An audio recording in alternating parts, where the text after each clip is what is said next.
بصوا كده.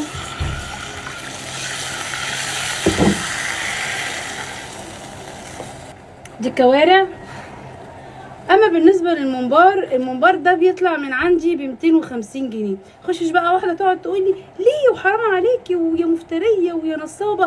انا جايه اقول لك اعمليه ازاي، وحياتي عندك ما تشتريه مني. هقول لك في الفيديو ده ازاي تعملي الممبار زي طريقه المطاعم بالظبط. ما تشتروش مني يا ستي، بس اعملي لايك وشير للفيديو دوت، وصلي على الحبيب المصطفى، ونبدا ونقول بسم الله. يلا نصلي على الحبيب المصطفى ونحط لايك تمام للفيديو دوت، وبالله عليكي شير قبل ما تخرجي لو استفدتي فعلا من الفيديو ده. اول حاجه هبدا بيها، جبت حله كده وحطيت فيها حبايتين من الفلفل الرومي الاحمر الحلو، وكمان هحط حبايتين من الفلفل الرومي الاخضر. ممكن كمان تحطي فلفل حامي، ده حسب الرغبه، لكن انا معرفش الزباين بقى في بيبقى عايزه سبايسي وغيره، فانا بختصر الطريق وما بحطش شطه نهائي. هنا حطيت 4 بصلات كبار من البصل الابيض او الاحمر حسب اللي موجود عندك، وكنت مقطعه كل بصلايه 4/4. كمان ضفت معايا هنا كيلو ونص من الطماطم مغسوله عادي جدا ومتقطعه كل طماطمايه نصين. هاخدهم بقى زي ما هما كده زي ما انتوا شايفين كده، واروح رافعاها على النار، على نار تكون متوسطه لغايه ما ارجع. بصوا وهتلاقوا البصل يكون دبل بالشكل دوت، دبل بس معايا، والطماطم دبلت، يعني مش اتسلقوا سليق، لا يعني من غير اي ميه خالص. لما لقيتهم بداوا يتبلوا كده معايا وخلاص، وميه كمان بدات تنزل منها، فخلاص رفعتها من على النار.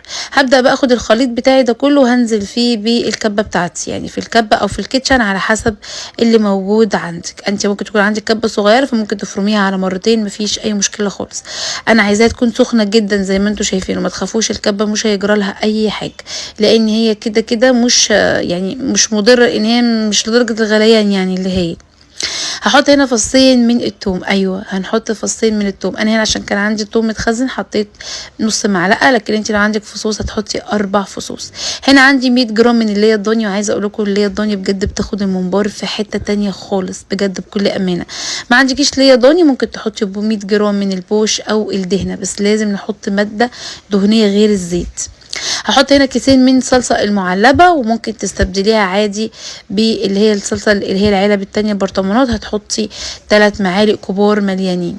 هنا بقى انا بستخدم من ذا كوينز، دي صفحه بتاعه بهارات، ودي للامانه انتوا سالتوني اكتر من مره ياسمين البهارات دي مرقه دجاج فوريه عندهم ما شاء الله، بستخدمها في كل اوردراتي وفي كل شغلي. ودي شطه سوداني، وكمان حطيت من الفلفل الاسود. بصوا هم بيبعتوا لكم البرطمان زي ما هو كده، وعليه كمان اسم البهار من بره، وكزبره كمان تكون ناشفه.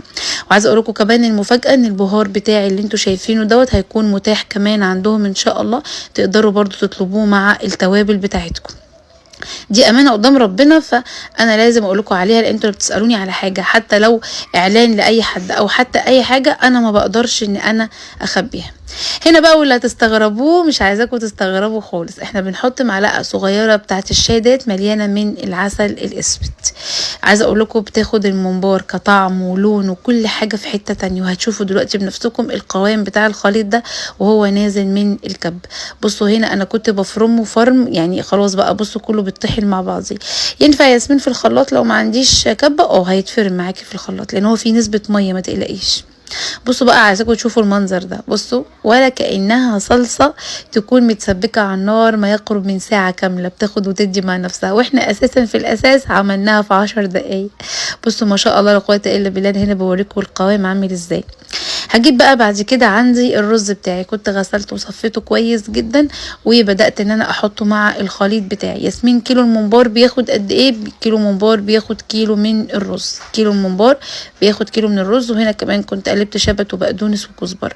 خطوه مهمه جدا هنا ولازم تعمليها لو عايزه تاكلي حاجه نظيفه، لازم تقعدي الخلطه دي مش اقل من نص ساعه.